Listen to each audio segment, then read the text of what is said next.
వాళ్ళు ఇద్దరు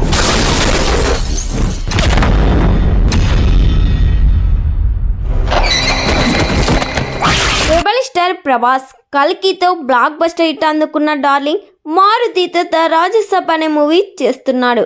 మారుతి ఈ సినిమాను చాలా జాగ్రత్తగా డైరెక్ట్ చేస్తున్నాడు. హారర్, కామెడీ, రొమాంటిక్ కథతో రాబోతున్న ఈ సినిమాలో ప్రభాస్కు జోడీగా నిధి అగ్రవాల్, మాలవిక మోహన్ లాల్ హీరోయిన్స్గా నటిస్తున్నారు. బాలీవుడ్ నటుడు సంజయ్ దత్ ప్రభాస్కు విలన్గా నటిస్తున్నాడు. ప్రభాస్ను వింటేజ్ లుక్లో మిర్చి తర్వాత లవర్ బాయ్గా చూపించబోతున్నారు మారుతి అంటూ ప్రభాస్ ఫ్యాన్స్ ఫుల్ ఖుషి అవుతున్నారు. ప్రస్తుతం ఈ సినిమా షూటింగ్ హైదరాబాద్లో యాక్షన్ సీన్స్ చిత్రీకరిస్తున్నారంట.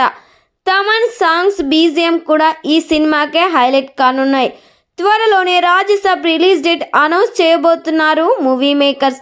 మరి ఈ సినిమా రిలీజ్ డేట్ కోసం ఎంతమంది ప్రభాస్ ఫ్యాన్స్ వెయిట్ చేస్తున్నారో ఖచ్చితంగా కామెంట్ చేయండి.